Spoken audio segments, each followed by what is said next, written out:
माझा hair mask लावून झालेला आहे आणि हेअर मास्क तो मी इथे फाईन पेस्ट मध्ये केलेला आहे. अजून पण मला एकदम कूलिंग इफेक्ट जाणं, केस सुद्धा छान दिसतात आणि आपले जो फ्रिझीनेस असतो तो सुद्धा निघून जातो. ही ऑल विंटर सीझन चालू झालेला आहे आणि विंटर्समध्ये आपण केसांची काळजी घेत असतो किंवा स्किनची काळजी घेत असतो आणि घेतलीच पाहिजे, कारण थंडीमुळे आपल्या स्किनमध्ये रफनेस येतो आणि आपला जो केस असतात त्याच्यामध्ये डॅन्ड्रफ सुद्धा स्टार्ट होऊ लागतो.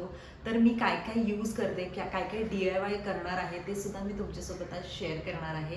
So stay tune. सर्वात आधी इथे मी माझ्या केसांना डिटँगल करणार आहे आणि मग मी तो हेअर मास्क लावणार आहे, कारण मोस्ट ऑफ द टाइम आपण आपल्या केसांमधला जो गुंता असतो तो खूप असतो आणि आपण जेव्हा हेअर मास्क लावतो तर अजून तो गुंता वाढत जातो आणि गुंता काढण्यासाठी इथे मी खास हा वुडन कोंबचा वापर केलेला आहे आणि केलाच पाहिजे, कारण ह्याच्यामुळे आपलं जे स्काल्प आहे त्याला सुद्धा नरिशमेंट मिळतं, खूप चांगला मसाज सुद्धा होतो आणि आपलं जे फ्रीझीनेस असतात हेअर्स ते सुद्धा एकदम व्यवस्थित असं एकदम डिटँगल होत आहे माझं. अजिबात मला असं जास्त फोर्स सुद्धा करावा लागत नाही आणि स्काल्पपासून घेतल्यामुळे आपल्या स्काल्पला सुद्धा एक चांगला बेनिफिट सुद्धा होतं. सो हा कोम माझ्यासाठी ते खूप युजफुल आहे. सो सर्वात आधी इथे मी हे डिटँगल करते आणि मग आपण बघूया आपला हेअर मास्क कसा तयार करायचा आहे, खास करून डॅन्ड्रफसाठी. इन्ग्रेडियंट यूज करणार आहे हेअर मास्कसाठी तर ते असणार आहे कर्ड, कारण कर्डमुळे आपले जे केस आहेत ते कंडिशनिंग होतात, शाईन होतात आणि मॉइश्चरायझर सुद्धा ते आपल्या केसांना मिळतं. तर इथे मी क्वांटिटी वाईज कर्ड घेणार आहे, जेवढं मला लागेल तेवढंच मी घेणार आहे. सो इथे मी हे कर्ड घेतलेलं आहे, फ्रेश कर्ड आहे हे. तर ह्याची क्वांटिटी आहे मी 3 टेबलस्पून घेतलेलं आहे. डिपेंड्स अपॉन आपल्या हेअर स्ट्रेंथ्स किती आहेत. आणि त्याचबरोबर इथे मी हे कापूर सुद्धा यूज करणार आहे, कारण कापूर आपल्या केसांमधला जो डॅन्ड्रफ असतो तो रिमूव्ह करतो, कारण मोस्ट ऑफ द टाइम आपण विंटर सीझनमध्ये खूप आपल्याला इचिनेस जास्त येत असते आणि डॅन्ड्रफ सुद्धा होत असतो. So this is the best DIY solution for the hair scalp. आता इथे मी ह्याला वाटणार आहे आणि हे जे मी घेतलंय कापूर इज 1.5, एक मोठा आणि एक छोटा, कारण आपली स्किन सेन्सिटिव्ह असते, स्काल्पला काही अजून नुकसान नाही झालं पाहिजे. So that's why I am using this 1.5 कपूर. मी इथे क्रश करतेय.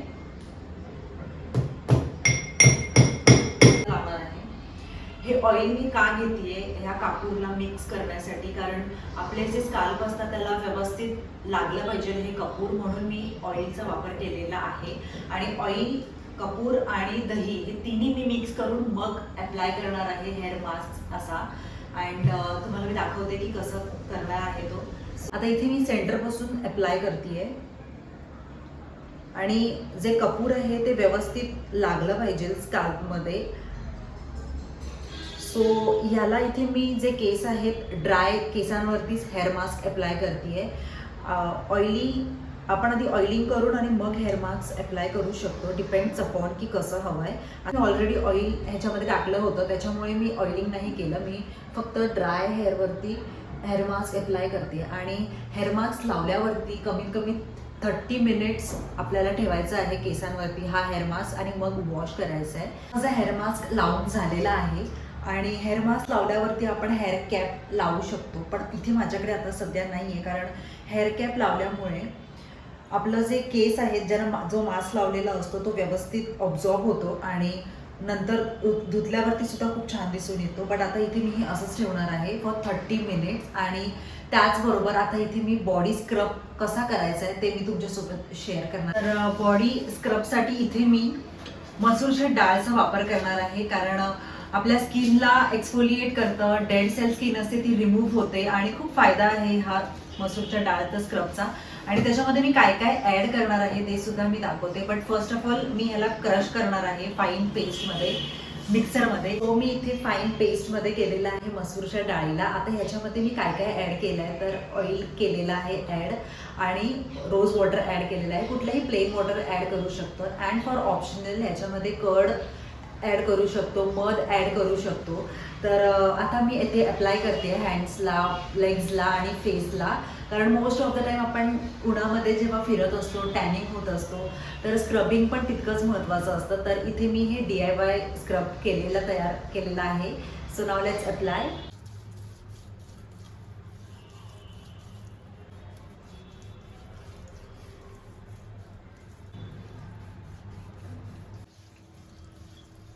सो 30 मिनिट नंतर मी हे हेअर वॉश केलेलं आहे आणि खूप खूप सॉफ्ट झालेत माझे केस हेअर मास्क लावल्यामुळे.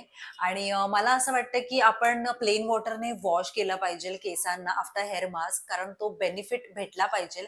म्हणून थोडा थोडा कपूरचा सुद्धा वास येतोय केसांवरती माझ्या. बट आपल्याला रिझल्ट मिळणं पण तितकंच महत्वाचं आहे, म्हणून मी इथे ह्याला फक्त प्लेन वॉटरने वॉश केलेलं आहे. अँड आफ्टर वॉशिंग हेअर्स मी इथे सिरम सुद्धा यूज करणार आहे, कारण फ्रीझीनेस भरपूर असल्यामुळे आपल्याला सिरमची गरज सुद्धा लागते केसांना अप्लाय करण्यासाठी. तर इथे मी अप्लाय करतेय, स्ट्रिक्सचा यूज करतेय. एकदम स्मॉल क्वांटिटी मध्ये घ्यायचं आहे सिरम आणि मग अप्लाय करायचं आहे, एंड्सला अप्लाय करायचं आहे. केसांना सिरम लावताना सुद्धा एक वेगळी प्रोसेस असते, कारण व्यवस्थित लागलंच तर केस सुद्धा छान दिसतात आणि आपले जो फ्रिझीनेस असतो तो सुद्धा निघून जातो केसांमधला. आणि मी इथे खालच्या पोर्शनलाच जास्त अप्लाय करतेय सिरमला, कारण मी हेअर मास्क लावल्यामुळे सुद्धा केसांना खूप फरक पडलाय, एकदम सॉफ्ट झाल्यात आणि थोडंसं फ्रिझीनेस सुद्धा कमी झालेला आहे. कारण मी जेव्हा नॉर्मली प्लेन वॉटरने किंवा शॅम्पूने वॉश करते केस, तेव्हा इतका सॉफ्टनेस नसतो किंवा मग सिरम लावते तरी फ्रिझीनेस असतो. सो हा DIY तरी खूप रिझल्ट दिलेला आहे असं मला वाटतं. आपल्याला करायचं आहे ते म्हणजे फेस मास्क. फेस मास्क साठी जे मी यूज करणार आहे ते सुद्धा normal aloe vera gel and turmeric. कारण आपण most of the time Multani face pack लावतो, तर ते अवॉइड केलं पाहिजे, खास करून विंटर सीझन मध्ये, कारण ऑलरेडी आपली स्किन ड्राय असते आणि मग त्याच्यामुळे अजून स्किन ड्राय होऊ शकते. तर त्याच्यासाठी जे सॉफ्ट ओट असतं ते सुद्धा आपण क्रश करून लावू शकतो फेसवरती. तर इथे एलोवेरा मी घेतेय. Aloe vera is a very best option. Aloe vera खूप बेस्ट ऑप्शन आहे ऑन स्किन, कारण आपलं जर स्किन इरिटेट होत असेल किंवा काही रेडनेस आला असेल तर यूज एलोवेरा जेल, कारण त्याने मला खूप फरक पडलेला आहे फेसवरती. आणि त्याचबरोबर इथे मी टर्मरिकचा सुद्धा वापर करणार आहे, थोडीशी घेणार आहे टर्मरिक. टर्मरिकचा हा बेनिफिट आहे की टर्मरिकमुळे आपली जी स्किन आहे ती अनइवन स्किन टोन असते ती एकदम व्यवस्थित दिसून येते. आता माझी ऑइली स्किन आहे त्याच्यामुळे I just go for the turmeric face pack, आणि जे ऑइल असतं माझ्या फेसवरचं ते एब्झॉर्ब सुद्धा होतं. तर हे मी कधी कधी महिन्यातून एकदा किंवा दोनदा लावते फेसवरती, कारण माझ्या स्किन खूप सेन्सिटिव्ह आणि ऑइली असल्यामुळे कधी मी उन्हामध्ये जाते तर रेडनेस जास्त येतो. त्याच्यामुळे I just go with this face pack and it helps me a lot. Face पॅकला आता इथे मी टर्मरिक नाही घेतलेलं आहे, त्याच्यासोबत इथे मी एलोवेरा जेलचा वापर केलेला आहे. बट जर अप्लाय करायचं असेल फेस पॅक इन्स्टंट ग्लो साठी, turmeric is a very best option. आता कसं करू शकतो, तर त्याला टर्मरिकला रोस्ट करायचं आणि मग अप्लाय करू शकतो फेसवरती, इन्स्टंट ग्लो लगेच मिळून जातो.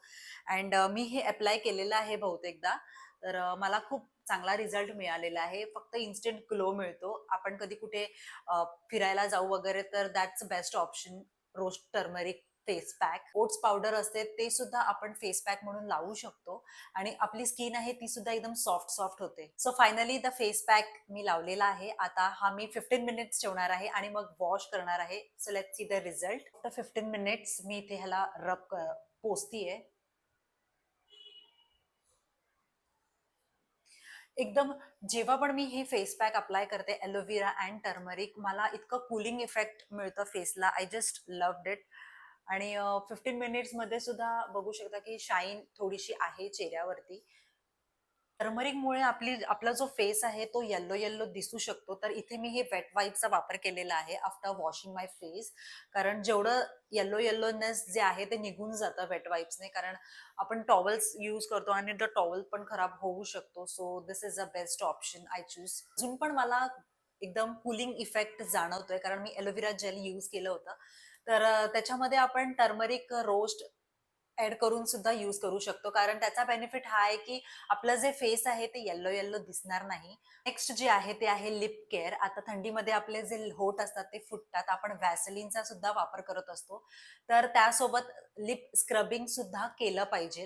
लिप स्क्रबिंगने सुद्धा आपली जी डेड सेल स्किन असते होठावरची ती सुद्धा रिमूव्ह होते आणि आपले लिप्स आहेत ते एकदम सॉफ्ट सॉफ्ट होतात. तर मी काय इन्ग्रेडियंट यूज करते ते तुमच्यासोबत मी आता शेअर करते. सो लिप एक्सफोलिएशन साठी, स्क्रबिंग साठी इथे मी मधाचा वापर केलेला आहे.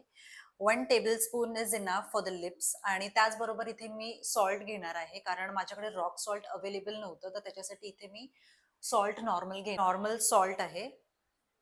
आणि हे रेडी झालेलं आहे.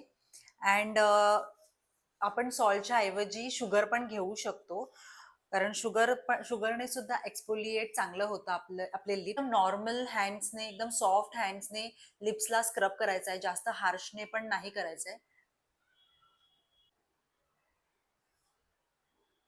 स्क्रब अप्लाय केलं होतं ते रिमूव्ह करतेय. आणि स्क्रबिंग केल्यावरती आपण त्याच्यावरती मॉइश्चरायझर सुद्धा अप्लाय करू शकतो. आता इथे मी ऑइल अप्लाय करणार आहे लिप्स वरती, कारण आपण स्क्रबिंग जेव्हा करतो तेव्हा आपली जी स्किन असते ती एकदम नाजूक असते तिकडची, त्याच्यामुळे त्याला मॉइश्चरायझर करणं सुद्धा तितकंच महत्वाचं असतं. लिप्स ऑइलिंग पण मी केलेलं आहे. अँड आता जे राहिलेलं आहे ते आहे बॉडी मॉइश्चरायझर अवेलेबल नसेल तर best option is coconut oil. Me coconut oil पूर्ण बॉडीला यूज करते, खास करून विंटर सीझन मध्ये, आणि ते खूप खूप हेल्प करतं मला. आणि कुठे पण आपण कधीही कसे घेऊन जाऊ शकतो कोकोनट ऑइलला, जर आपल्याकडे मॉइश्चरायझर किंवा काहीच अवेलेबल नसेल. हे होते माझे सेल्फ केअर रुटीन, आणि अशा वेगवेगळ्या टाईपचे व्हिडिओज मी आणतच राहणार आहे या चॅनलवरती. So do like, share and subscribe to my channel. Bye.